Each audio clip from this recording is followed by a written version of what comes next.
doain aja. Itu kalau saya mati. Wasiatnya Jamalul wujudi bidzikril ilah wa tasful hayatu binuri huda. Jamalul wujudi bidzikril ilah.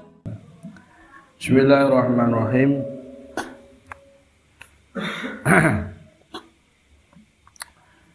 Babus salatu fil bi'ah.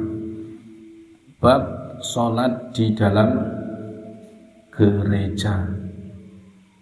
Bi'ah, kanisah, hampir sama. Bi'ah itu lebih umum, jadi peribadatan selain umat Islam, tempat ibadah. Jadi salat menyembah Allah di tempat ibadah orang lain.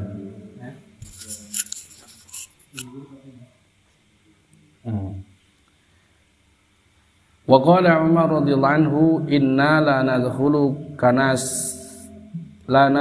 kanasika kana isaku min ajli tamasil alladhi fiha suwar. Ini perhatikan supaya kita tidak menjadi kaum tradisionalis. Jadi kita ini santri ini terkenal dengan kalimat tradisionalis, artinya bermindset salafi. Salafi itu adalah dari konsep agamanya, pemikirannya tradisionalis, tetapi media cara berpikir harus modern, harus yang up to date. Adapun agama itu yang terbaik adalah salafi, tradisionalis. Salafi bukan Wahabi, karena Wahabi bukan Salafi. Kenapa? Karena Wahabi itu merujuknya Muhammad bin Abdul Wahab, Ibnu Taimiyah, Ibnu Qayyim, Ibnu bin Baz, dan orang yang saya sebut tadi bukan orang salaf. Orang salaf ini siapa? Imam Syafi'i dan sebagainya. Jadi kalau saya menyebut salafi, jangan dikaitkan dengan Wahabi, karena kalau mereka sering menggunakan kata salafi, nanti seolah-olah mereka lah yang salafi. Harusnya enggak. Yang salafi itu justru anak-anak pesantren. Jadi yang mengikuti 4 madhab, mengikuti yang jelas Imam Syafi'i, yang jelas orang salaf, dan juga Imam Junaid, dan orang-orang salaf lainnya. Nah, supaya kita berpikir tidak seperti orang yang up to date ya, liberal, berpikir bebas semaunya, yang membolehkan dengan cara berpikir mereka, sholat tahlilan atau sholat di gereja dan sebagainya. Kita lihat dulu. Maka Umar radhiyallahu anhu itu mereka mengatakan begini, kami tidak akan masuk ke gereja kalian, orang-orang Nasrani. Pertanyaannya kenapa? Jawabannya Sayyidina Umar, min ajli tamasil ladzi fiha suwar, karena di dalamnya ada gambar-gambar dan patung-patung. Jadi Sayyidina Umar ini tidak menyukai gambar-gambar dan patung-patung. Jadi mereka tidak masuk. Bukan hanya sholat ya. Saya ulangi, bukan hanya sholat, tapi masuk ke gereja saja beliau enggan. Karena di bab yang lain Imam Bukhari menceritakan bahwa ketika orang Islam ini lewat gereja, maka sunnah membaca syahadat. Ini menunjukkan kita saling menghargai, kita saling membantu orang Nasrani dalam hal muamalah, misalkan boleh saling empati, saling kasih sayang meskipun kepada orang Nasrani. Tetapi urusan ibadah beda. Urusan ibadah sendiri. Berlakulah lana a'maluna, kemudian walakum a'malukum. Tapi untuk muamalah, kasih sayang, ketika mereka sakit, kita menjenguk mereka. Memberi makan juga tidak masalah. Justru dianjurkan. Kenapa? Nah begitulah Nabi mencontohkan kita begitu. Tetapi untuk masalah ibadah, tempat ibadah beda. Jangankan kok ke gereja untuk tahlilan, istighosah, manaqiban wa ghairuhu dzalik. Sayyidina Umar jangankan untuk beribadah, masuk aja enggak. Kenapa? Sayyidina Umar min ajli tamasilil ladzi fiha suwar. Karena di dalamnya ada gambar dan patung-patung. Wa kana Ibnu Abbas yusalli fil bi'ah illa bi'atan fiha tamasil. Tapi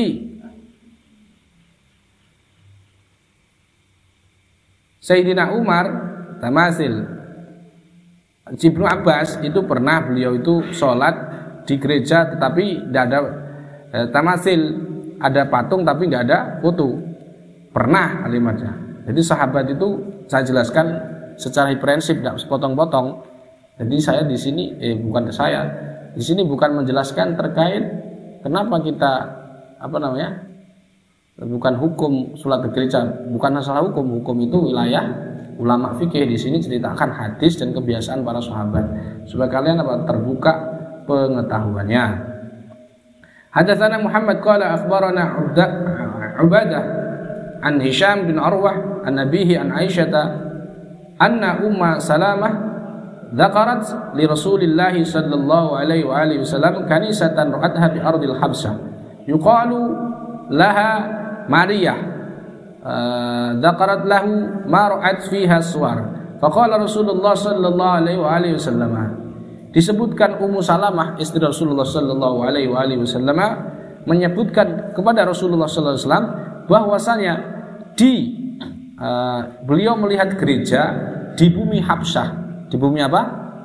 Habsyah. Habsyah. Apa? Habsyah. Apa itu Habsyah? Ethiopia. Ethiopia itu termasuk Afrika Timur. Afrika itu timur itu enaknya ngomong dia ini selatannya Yaman. Lah Yaman itu selatannya ya Arab Saudi. Itu loh. Di selatannya. Jadi kidule Arab Saudi. Nabi kan di sana. Di kidule Haramain, tapi agak jauh selatan. Beda benua. Kalau Arab Saudi benua apa coba? Asia. Ethiopia Habsyah itu adalah Afrika Timur. Nah, berarti benua apa? Afrika. Benua apa? Afrika. Jadi untuk ke Habsyah itu perlu perlu apa? Menyeberang namanya lautan. Dan di sana ada gereja disebut Maria. Gerejanya apa? Kalau di sini mungkin Santa Maria, gereja pembebasan atau apalah. Yang jelas di sana ada gereja namanya Maria. Kemudian disebutkan di dalamnya ada fiha minas suwar, ada gambar-gambar. Maka disabdakan kepada Nabi diceritakan kepada Nabi, enaknya ngomong begini, ya Rasulullah, di sana di Ethiopia Timur, di Afrika Timur ada gereja tapi disebut Maria. Kemudian di sana di dalamnya ternyata ada gambar-gambar Yesus Kristus dan lain sebagainya. Mungkin yang dimaksud ada gambar-gambar. Apa kata Nabi ketika melihat itu? Jadi nama Nabi sudah ada.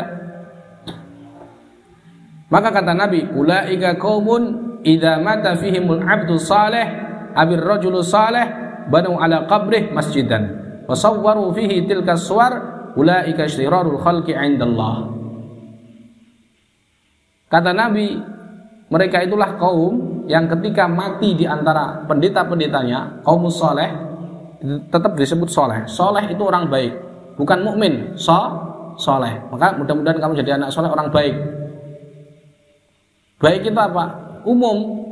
Dia tidak minum bir, tidak minum arak, itu walaupun nggak sholat tetap soleh. Tapi kalau beda dengan mukmin, di kalimat soleh di sini baik, maknanya baik. Jika di antara pendeta mereka yang mati Abdul Soleh atau pemuda yang soleh, maka membangun di atas kuburannya masjid. Kemudian mereka menggambar di atasnya suwar. Maka kata Nabi, ulaika syirarul khalqi indallah, seburuk-buruknya makhluk Allah. Maka saya berwasiat nanti kalau saya meninggal, itu ojo dibangun sing megah-megah.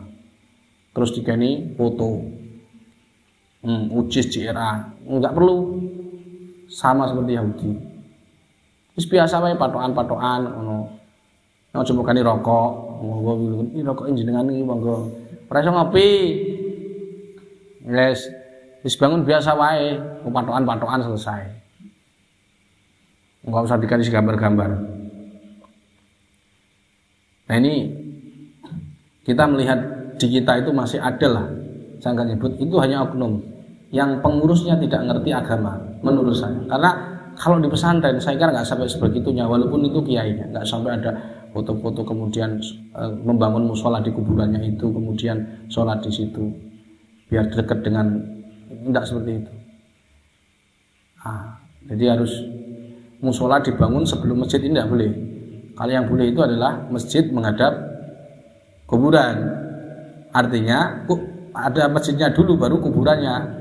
Bukan ada kuburan membangun masjid. Nah ini ya kak, tidak boleh. Sama seperti orang Nasrani. Babu hadatsana Abdul Yaman qala akhbarana Syu'aib an Az-Zuhri akhbarana Ubaidullah bin Abdullah bin Utbah anna Aisyah wa Abdullah bin Abbas qala falamma nazala bi Rasulillah sallallahu alaihi wasallam tafiqa yatruku khamisatan lahu ala wajhi. Kata Abdullah bin Abbas dan Aisyah, Nabi itu ketika berat sakitnya, beliau itu menutupi dengan kain kepalanya. Khamisatan lana. Fa idza tamma biha kashafaha ala wajhi. Ketika Nabi itu sesak, begitu sesak, maka beliau membuka maskernya. Kalau sekarang mungkin masker, kerudungnya buka. Karena sakit beliau sallallahu alaihi wasallam. Sesak. Jadi Nabi juga sesak.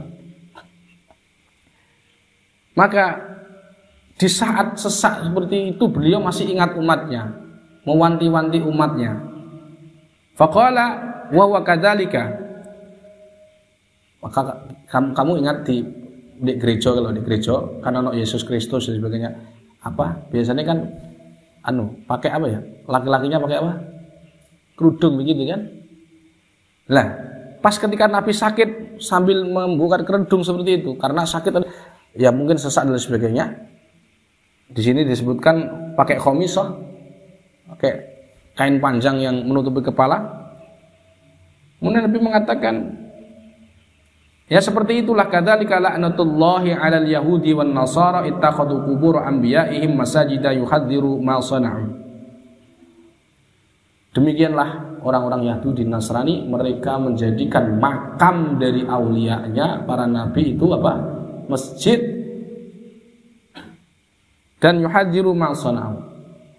Maka saya berhati-hatilah kalian, kata Nabi. Jangan seperti mereka yang berbuat. Jangan seperti orang mereka. Kamu menyembah Allah Subhanahu wa taala, bukan menyembah orang soleh. Walaupun boleh wasilah, boleh tawasul, boleh istighosah. Tetapi ingat, mengkultuskan siapapun tidak boleh. Torekoh, murabitoh boleh, tapi mengkultuskan nggak boleh. Namanya mengkultuskan ini beda dengan murabitoh. Haddatsan Abdullah bin Maslam an Malik an Ibnu Syihab bin Sa'id al-Musayyab an Abi Hurairah anna Rasulullah sallallahu alaihi wasallam qala qatalallahu al-yahuda takhadhu qubur anbiya'ihim masjida. Qatala, maknanya qatala apa?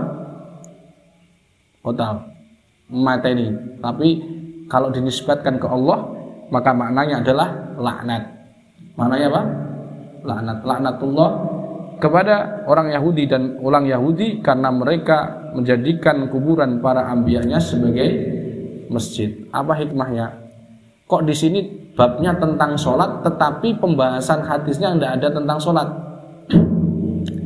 Ini menandakan Pak Imam Bukhari ketika menyebutkan bahwa hadis tentang Nabi menceritakan keburukan orang-orang Yahudi dan Nasrani dan memasukkan babnya ke dalam babus sholatu fil bi'ah, sholat di dalam gereja, maka maknanya adalah sholat di gereja itu hal yang tidak terpuji, bukan ibadah. Apalagi dibuat acara rutinan tahunan, kita jamaah di masjid atau sholat di makam siapa begitu. Sholat di makam itu tidak boleh. Sholat ya di masjid. Nah, karena kemarin kita sudah paham kenapa Nabi sholat di kandang. Alasannya kenapa? Apa? Oh, bisa.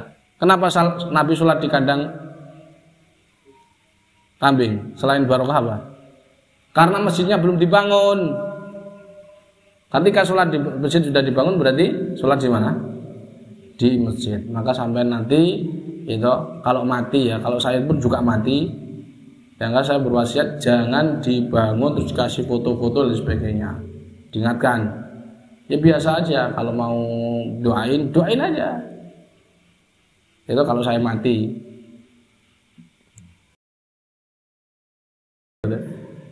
Wasiatnya ojo dipasang-pasang foto, ojo didirikan apa? Musola. Musola di dalam musola. Kalau pengen ziarah. Untuk nahaitukum an ziyaratil kubri fasuruha fa innaha tudzakirul maut. Jangan seperti orang Wahabi terus ini melarang-larang tapi enggak kena solusi. Dia malah enggak pernah ziarah ke makam orang tuanya. Padahal di fazuruha, perintah Nabi fazuruha, ziarahlah. Jadi kalau ada perbuatan yang tidak baik di makam para wali, maka kita harus ingkar, wajib ingkar. Tetapi bukan melarang ziarahnya. Jadi ada hal yang tidak baiknya itu yang kita tidak ikuti. Kan mengambil tanah kuburan para wali dibawa buat jimat, itu ya khurafat, nggak bener. Oke. Mudah-mudahan Allah Subhanahu wa taala mematikan kita dalam keadaan tetap memegang akidah ahli sunnah wal jamaah, dan kita diselamatkan Allah Subhanahu wa taala dari menyerupai perbuatan orang-orang Yahudi dan Nasrani. Ingat ya, kamu jangan sering melihat tontonan viral kemudian kamu ngikuti orang-orang soleh, bukan perfiralan. Khozak misalkan, potongnya begini, tulis Z, gambar cecek, kelamin, manuk itu gini di seret, kok tontonan musik seret gitu. Nah itu khozak, itu tradisinya orang-orang Yahudi. Makanya hati-hati, lebih-lebih tahun baru gitu. Jangan ngikuti arah lah. Kita ini hidup ini ya terserah, yang ngatur hidup kita siapa?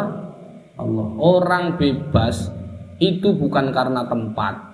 Sekali lagi ini, orang bebas itu bukan karena tempat. Misalkan kamu ngomong, aku pengen bebas urip, mau aku di pondok. Sing garai bebas iku gak pondoke, utekmu dhewe. Kita aja yang membelenggu tak kita berkreasi. Kita yang membelenggu, kita itu enggak mau. Di sini juga bebas, yang penting sholat ojo turu. Ketika isu sudah itu doang, silahkan berkreasi. Berkreasi kemanapun tidak masalah. Tentu ilmu dimanapun asal izin tidak masalah.